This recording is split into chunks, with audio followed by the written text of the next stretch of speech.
तो nursing capsule की short series के अंदर आज हम देखेंगे MgSO4, जिसे बच्चों कहा जाता है मैग्नीशियम सल्फेट के। आप अच्छी तरीके से परिचित होंगे। MgSO4 is central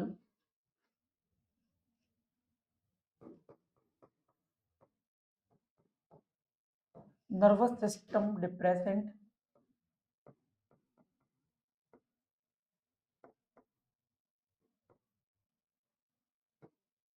and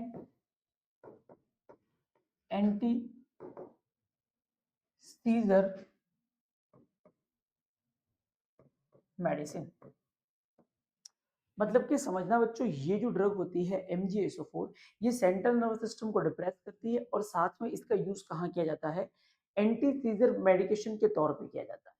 अब हम देखेंगे कि ये जो मेडिसिन है इसका और कहाँ कहाँ यूज होता है ना। तो इसका यूज किया जाता है to prevent preterm labour,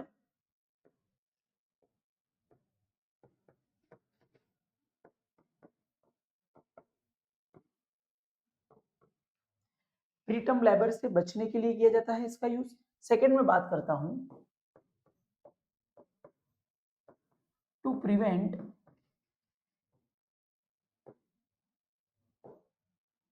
scissor, to prevent seizure during pre eclampsia and eclampsia.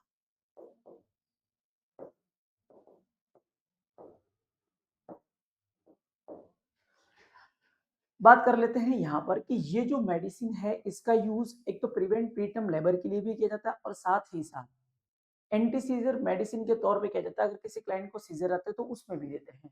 और मेनली बात करते हैं कि अगर प्री एक्लेम्शिया एक्लेम्शिया की कंडीशन में अगर सीजर आ रहे हैं तभी इसका यूज किया जाता है।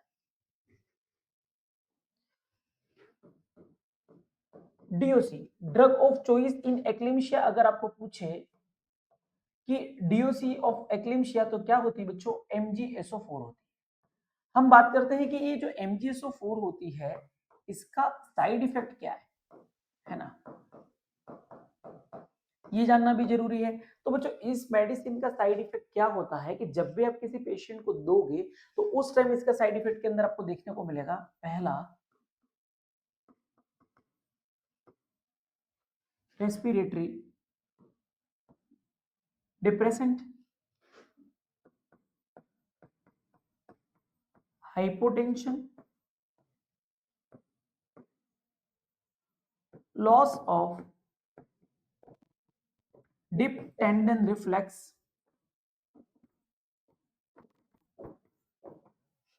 Muscles weakness.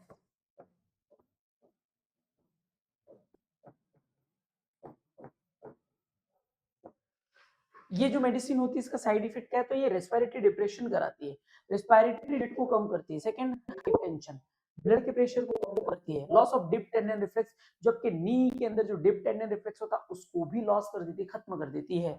और मसल वीकनेस, क्यों? क्योंकि ये मसल वीकनेस तो करेगी करेगी क्योंकि ये सेंट्रल डिप्रेसेंट होती है बच्चों। ओके, आपने कहा सर यहाँ तक साइड इफेक्ट समझ में आ गया, ये मेडिसिन इसको नहीं दी जाती है तो कॉन्ट्रा इंडिकेशन, किस क्लाइंट को ये मेडिसिन हम नहीं दे सकते? तो पहला, हम जिस पेशेंट का हार्ट ब्लॉक हो, है ना, हार्ट ब्लॉक।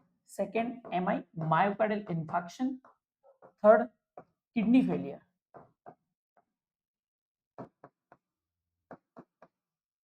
अगर क्लाइंट का हार्ट ब्लॉक है, मायोकार्डियल इंफार्क्शन है और किडनी फेलियर है तो इसके अंदर भी इस मेडिसिन को नहीं दिया जाता। बात करते हैं इसकी थेरापेटिक लेवल की,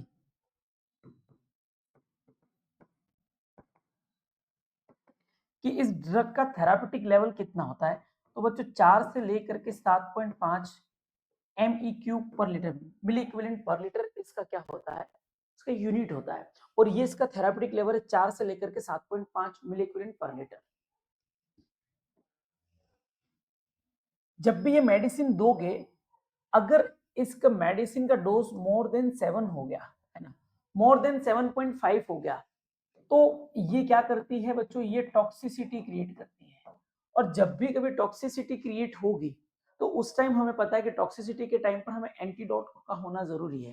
तो एग्जाम में आपको पूछेगा एंटीडोट कि MgSO4 का एंटीडोट क्या होता है, तो बच्चों ये होता है कैल्शियम ग्लूकोनेट,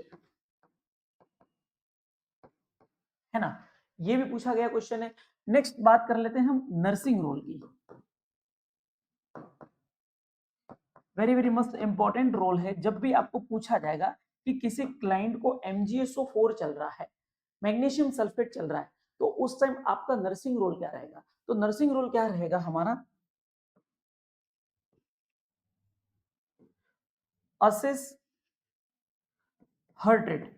हम उसका जो हार्ट रेट है एक तो वो मॉनिटर करेंगे, और हम क्या करेंगे, रेस्पायरेटरी रेट, है ना, उसका हम रेस्पायरेटरी रेट मॉनिटर करेंगे, मतलब उसके हम ब्रीदिंग को है, जो ब्रीदिंग रेट है उसको मॉनिटर करेंगे। और बच्चों याद रखना कि अगर उसका breathing rate less than 12 breath per minute अगर मिला तो आपका को क्या करना है, इन्फॉर्म टू डॉक्टर, है ना। तो याद रखना जब भी कभी पूछा जाए कि MgSO4 के अंदर पहली नर्सिंग प्रायोरिटी क्या होती है, तो बच्चों वो होती है असेस द रेस्पिरेटरी रेट। अगर ये rate less than 12 breath per minute हो जाए तो इन्फॉर्म करना है डॉक्टर।